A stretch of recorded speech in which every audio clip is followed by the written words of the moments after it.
நிர்வாண ஷட்கம். ஸ்லோகம் 1. பொருள். நான் மனம் அல்ல, அது எழும் அலை மாத்திரம் என்று நான் காண்கிறேன். நான் புத்தி அல்ல, அது ஒளியை பிரதிபலிக்கும் கண்ணாடி மாத்திரம் என்று உணர்கிறேன். நான் அகங்காரம் அல்ல, அது தற்காலிகமாக நடிக்கும் ஒரு பாத்திரம் என்று அறிகிறேன். நான் இந்திரியங்கள் அல்ல, அவை உலகை தொடும் வாயில்கள் மட்டுமே. நான் சிதானந்த சொரூபன், அமைதியாக ஒளிரும் சிவதத்துவமே என் உண்மையான இயல்பு. ஸ்லோகம் 2. பொருள்.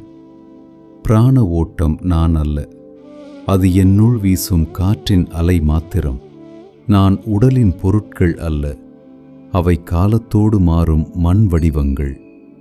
நான் பஞ்சகோசங்களின் அடுக்குகளில் சிக்கியவன் அல்ல, அவற்றிற்கு சாட்சி நின்ற அமைதியே நான். நான் சொற்கள் அல்ல, கைகள் அல்ல, கால்கள் அல்ல, இவையெல்லாம் என்னில் நடிக்கும் கருவிகள் மட்டுமே.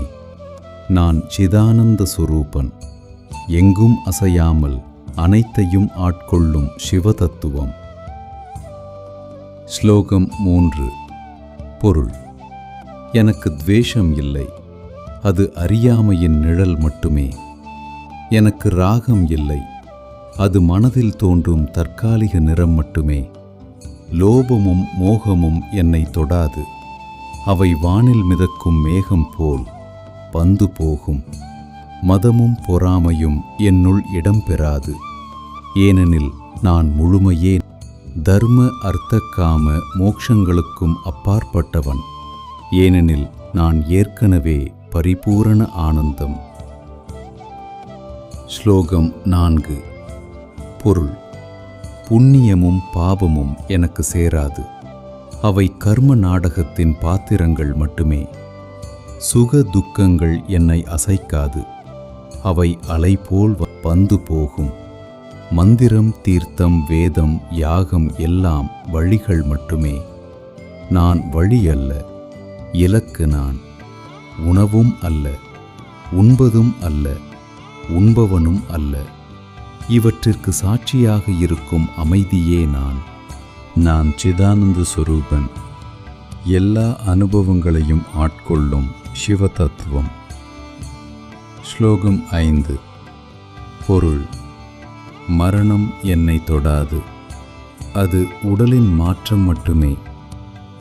பயம் எனக்கில்லை, ஏனெனில் நான் நித்தியமானவன். நான் ஜாதி வேறுபாடுகளுக்கு அப்பாற்பட்டவன், அவை உலகம் வரையும் கோடுகள் மட்டுமே.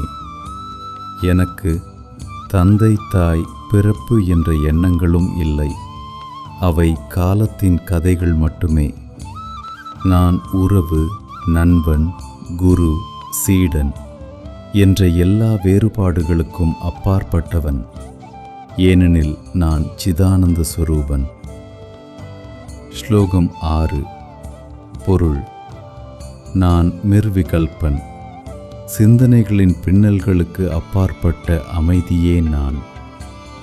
நான் நிராகாரன், ஆனாலும் எல்லா ரூபங்களாக வெளிப்படுகிறேன். நான் எங்கும் நிறைந்தவன், ஒவ்வொரு இந்திரியத்திலும் ஒலிக்கும் அமைதியே நான். எனக்கு பந்தமும் இல்லை, முக்தியும் இல்லை, ஏனெனில் நான் எப்போதும் சுதந்திரன். நான் சிதானந்த சொரூபன், நித்தியமாக ஒளிரும் சிவதத்துவமே என் சத்தியம். சாந்தம் சிவம் சுந்தரம்.